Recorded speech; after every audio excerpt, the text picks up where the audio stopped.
Hey guys, I'm Brenda. Today, I will show you the book of Nehemiah that can be found in the history category.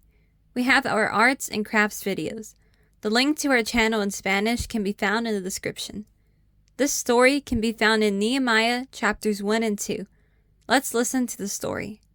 Nehemiah worked as a trusted cupbearer to King Artaxerxes, who ruled over the mighty empire of the Medes and Persians.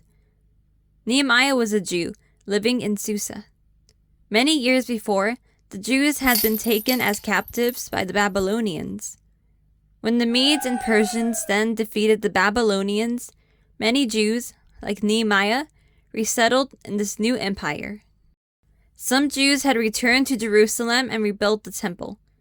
One day, Nehemiah was visited by Hananiah, one of his brothers, who lived in Jerusalem. Nehemiah asked him about the city and the Jews living there. They explained that the walls that had been knocked down were still rubble. City gates that had been set on fire had not been replaced. The Jews in the city had no protection, and they were living in great trouble and disgrace.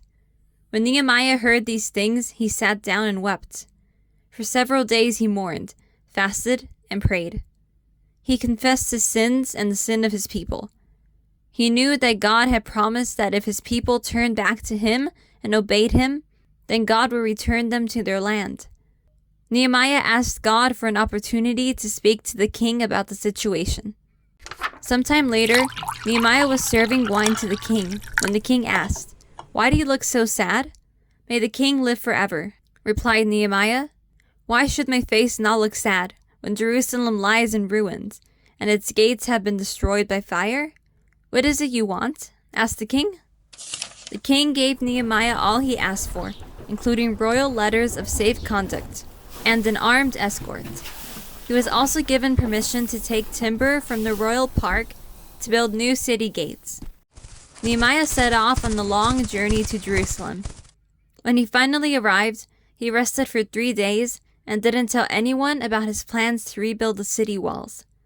Then, accompanied by a few others, he set out one night to secretly inspect the walls. He started from the valley gate and headed towards the dung gate. The walls were in ruins and the gates burned. Soon his way was blocked with rubble, and he had to go around it to inspect the rest of the ruined walls. Then he called a meeting of the leaders and those who could do the work. "You see the trouble we are in and the ruins. Come, let us rebuild the wall of Jerusalem, so we will no longer be in disgrace." Nehemiah explained how God was with him, and that he had the backing of the king too. They replied, "Let us start rebuilding." The work began at once. But there were enemies of the Jews who did not want the wall rebuilt. Sanballat the Horonite, Tobiah the Ammonite official, and Geshem the Arab mocked and made fun of the workers. "What is this you are doing?" they asked. "Are you rebelling against the king?" Nehemiah replied, "God will give us success. We, his servants, will start rebuilding. But as for you, you have no share in Jerusalem or any claim to it." In this episode, we saw that Nehemiah learned that the walls of Jerusalem were in ruins. And upon learning that, he acted. He cared for others and prayed. Likewise, when we see someone in trouble, we should care for them and pray for them. We should also be brave like Nehemiah.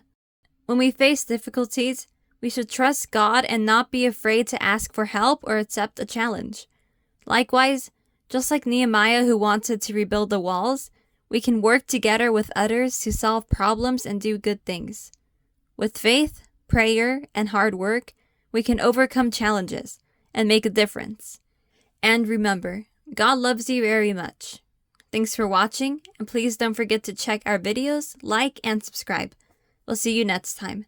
Bye!